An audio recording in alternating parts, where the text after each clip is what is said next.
Hello friends, आज आपणे बाळकोने मनपसंद एवी मैगी बनावीशुं। एना माटे मैं अहींया 3 पेकेट मैगीना पेकेट लीधा छे। पछी नानी वाटकी वटाणा बॉइल करी लीधा छे। पछी एक नानी डूंगળી लीधी छे, एक गाजर लीधुं नानुं, पछी एक केप्सिकम लीधुं छे, 5-6 नंग लीला मरचा लीधा छे अने एक नंग नानुं टामेटुं लीधुं छे। अने आ रूटीनना मसाला छे। अने अहींया केचप लईशुं અને રેડ ચીલી સોસ લઈશું। હવે તમને મેગીની રેસીપી અમે સ્ટેપ બાય સ્ટેપ બતાવીશું। તો એક કઢાઈ લઈશું,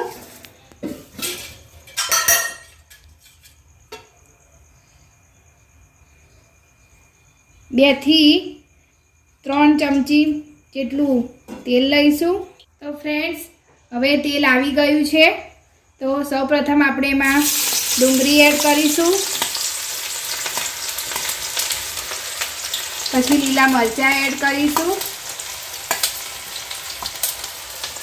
પછી આપણે કેપ્સિકમ એડ કરીશું,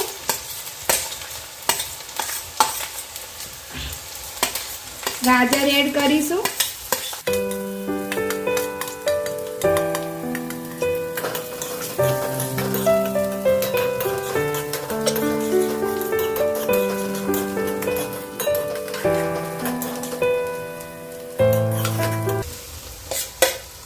પછી ટામેટું એડ કરીશું,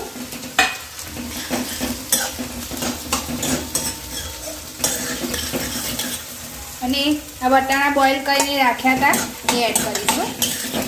આ બધું હવે મિક્સ કરીને થોડું ચડવા દઈશું।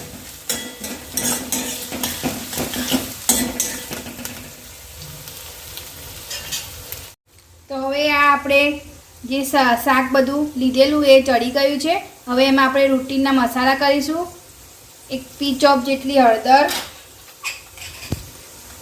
1 મોટી ચમચી જેટલું લાલ મરચું,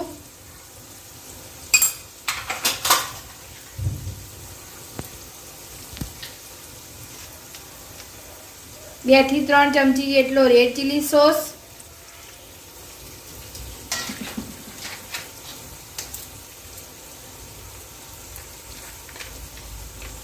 2 ચમચી જેટલો ટોમેટો કેચઅપ, સ્વાદ અનુસાર મીઠું,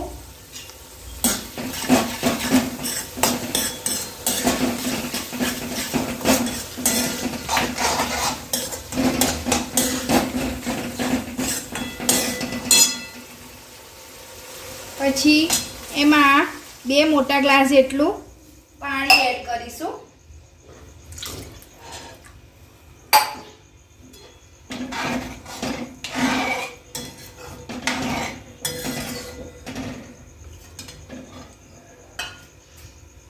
પછી આ મેગીનો મસાલો અમે લીધેલો એ એડ કરીશું, 3 ચમચી જેટલો।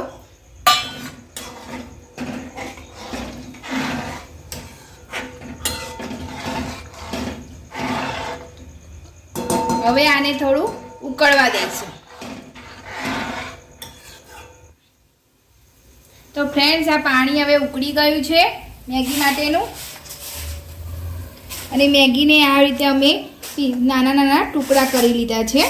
હવે આપણે એ એડ કરીશું મેગી અંદર।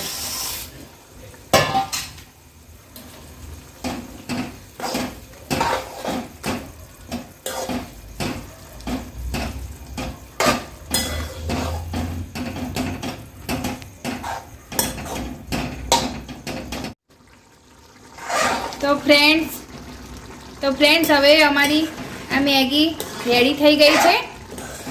આને અમે 5 થી 10 મિનિટ સુધી ચડવા દીધી છે। હવે એને આપણે સર્વ કરીશું। ફ્રેન્ડ્સ, હવે આ મેગી અમે સર્વ કરી દીધી છે। આ મેગી તમે પણ બનાવજો, ખાવાથી બહુ ટેસ્ટી લાગે છે। અને તમને અમારી આ રેસીપી કેવી લાગી તે અમને કોમેન્ટ બોક્સમાં જરૂર બતાવજો, અને અમારી ચેનલને લાઈક કરજો, શેર કરજો અને સબસ્ક્રાઈબ કરજો। Thank you.